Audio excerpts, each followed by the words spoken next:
Good evening. I need to be able to see there. Hold on here. Oh, we'll have to do it. Okay. Maybe I'll look good. All right, I think we're both in. We're here. Oh, that's cool. Hey, guys. All right, we're getting started here this evening. I feel like I can manage that one a little bit better. Okay. And then I can get you. You're just getting all set up. Yeah. Getting all ready here. And, okay, so we're here. We've got, let's see, our topic tonight is how to protect your business. Right? Yes. How to protect your business. Yes. How to protect your business. Got a couple ideas for you. Hello, hello from New York City. Hi. Hello. Let me see. I gotta move the phone a little bit so I can see who's talking to me. Huh? Nadia. Nadia. Hello. Nadia and Vicky Lee Wallace. Yeah. Hey, Vicky. Right on. Hi, you guys. How are you? It's starting to cool down here a little bit. We had a fire tonight outside. Dinner. It was so nice. Kids get to, get the children outside, right? So important. Finally. Yeah. Right on. Thanks for the love, you guys. How are you doing? Go ahead and comment in there. Yes, like Nadia, where you're from and what you're up to tonight. Let's see. It is Tuesday. Tuesdays are good days. And okay, so we're going to talk about the protecting your business because we kind of came up with I think 2 ways or so.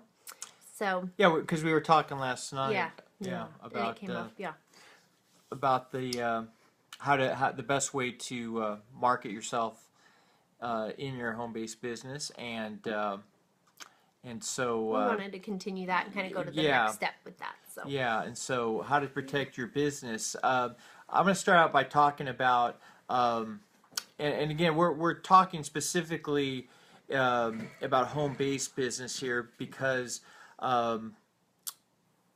we see a lot of folks who and what they do is they actually will brand or promote the company that they're working with and the company's products, and the one problem with that is what happens if that company were to go out of business. Now you've essentially branded that company, so the company goes out of business. Where does that leave you? And now you have to reinvent yourself. Because it happens. It happens, yeah. It happens. 80% of businesses fail within the first 3 to 5 years. So it's a high number. Can I tell a quick story? Yeah, tell a quick story, then I'll come back to my story. Yeah, go ahead. Okay, so my very first company that I had joined and kind of learned about what residual income was and network marketing, and I never really thought of it as a home-based business, probably because I was in college and I didn't really think of it in that way. I didn't have a home. I was in a dorm, stuff like that. But I thought of it as a different way of having a career, something extra to help, earn a little extra money. Or a lot of extra money. And loved the concept. I didn't stick with it for very long, college student, million things to do and stuff. So, wish I had, but I don't know how many years later, I knew a lot of people in that company, and they woke up one morning to not having a company. And they didn't receive one more check. They were counting on those checks. That was their business. That was what they had worked for ever, for a long time, building their business. Hey, Brian, how are you? And so it was devastating to so many people, and they had to find something to do quickly and change and move and hustle right away. So that kind of reminded me of what can happen and what does happen. And our company we've been with for 10 years, and it's been around for 60 years. So we're not worried about that with our company. But you never know what's going to happen. Well, here's another example. There's a local MLM in the Phoenix area. They're actually stationed here we're not associated with this company. I'm not going to mention their name, but if we did mention the name, you probably have heard of them. Let's put it like that. And so last year they had their hand slapped. The federal government, regulatory agency, FTC, yeah, they realized that they were, doing some things that were not kosher, and so as of now, they're being monitored. Yeah. They're still in business, but they're being monitored. Anyone who is working or was working for that company at that time, if that had happened, and now this company that you're working for, as a sole proprietor, they've had their hand slapped. They've received a black eye, if you will, and now what are you going to do as a distributor for that company if you look at the company that you're representing? You've been branding them, right? And now they have a black mark. Now people associate that brand with you. Right, because that's because they know you. Because they know you.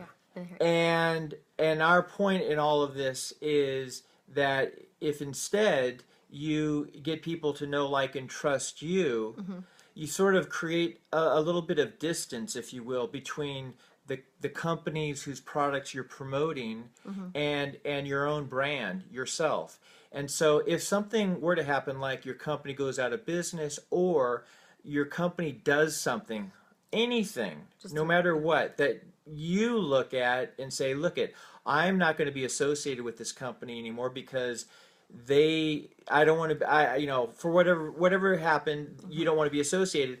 If you are branding yourself and putting yourself out there on social media and getting to know people, building rapport with people, they're gonna only buy from you because they know, like, and trust you anyways. So if you wanted to disassociate yourself from a company that's got a black eye like that, you can do that quite easily and seamlessly, because you're not pushing products and pushing the company's brand. You're promoting yourself.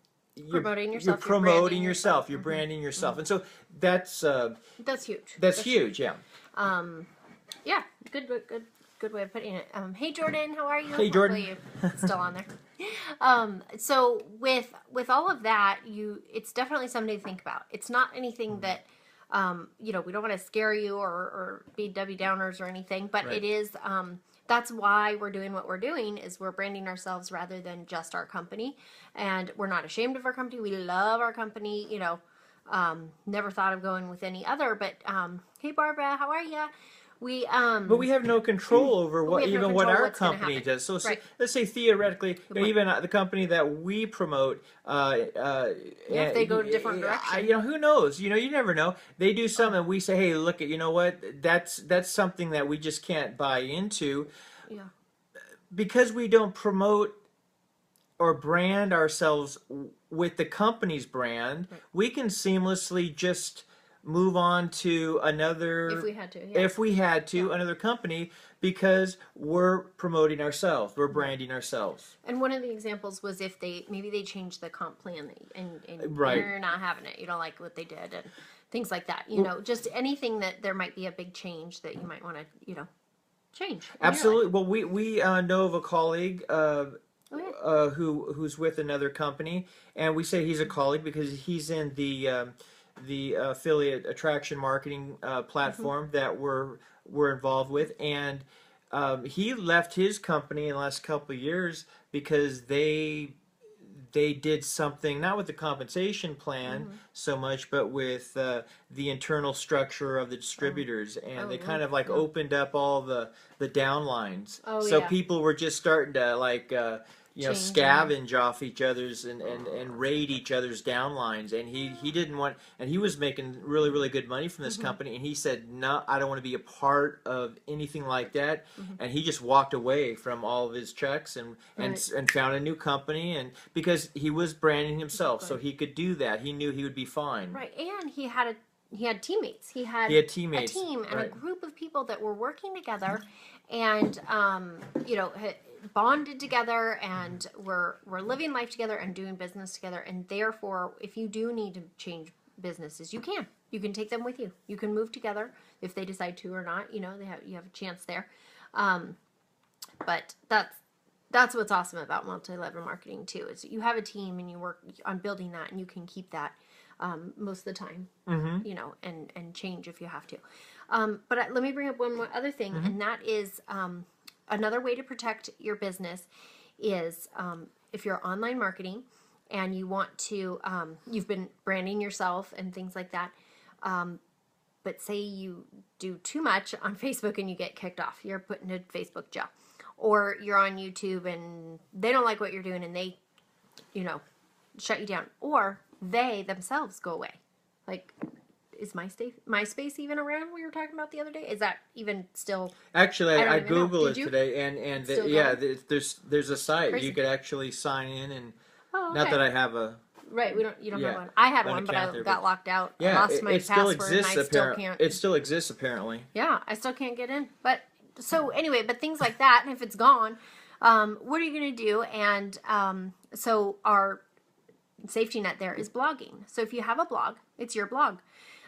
Nobody can shut it down unless, well, I guess if you're doing, I don't know, there's internet Facebook or internet police. You know what I mean? Like, nobody can take it away from you. Right. It's your business, it's your blog, and so therefore, you keep it and you're protected in that way. What does someone say? Blogging? Did you? Yeah, no, I mean, that's why all of our content that we put out there, we add it to our blog. I mean, if it's relevant content, we'll add it to our blog, and we do so on a daily basis, our videos and our blog posts and what have you. And so, yeah, if any of those other outlets were shut down, we still have somewhere to have our business. We have somewhere to have our business. We have somewhere where to send people to stay in touch with us, and so gotta love it. And it's ours, right? Yeah. It's absolutely ours. And there's so many things you can do with a blog to monetize it, to to really reach a ton of people, to designing it and creating it, making it your own, and people getting to know, like, and trust you there, as well as getting so much content, like I talked about earlier today. Having offering content and information is what people go online for, right? Hey Betsy, hello, how are you? Thanks for joining us, you guys. Thank you. It's awesome. We let us know where you guys are from in the comments, so that everybody else can see too. Just something fun to share. Yeah. But the other thing is, with your blog. What was I saying with your blog? Train of thought. With our blog? With having a blog. Content thing. Sorry. Okay. So when you're offering content, no matter what it is, having to do with your roofing business or your network marketing business or your training videos or your health tips, any of those things, that's content and that's information, and that's what people are looking for. Like, I go online and look for recipes all the time, find a million different blogs. So fun. Yeah. They're giving me information, and I'm getting stuff from them. And then they connect things to it, like different ingredients that I may not be able to get at the local grocery store, and I need to order from online. And I can go through them, and there's affiliates and things like that, and that's how they're making money. So anyway, it's a whole new world, and it's very exciting. So we're going to be adding some more tips about blogging here as we learn them and go along, and maybe have a lot of tips here really soon. Yeah, because the blogging itself is just... It's there's a lot more to it than what you think. It's pretty cool. Yeah. But we'll talk more about that in future lives, and hopefully that helps. Again, this is David and Evelise discussing how to protect your business, in particular your home-based business. And if you want more tips and tricks, go to davidandevelise.com. That's our blog. That's our blog. You can also like our fan page on Facebook, David and Evelise Buskirk. We're on Twitter and Instagram and stuff like that too. Yeah, not as much as Facebook, but we're connected. Well, you guys have a good night, and thanks for joining us, all of you, and we'll keep you in the loop. All right. Good night. Adios.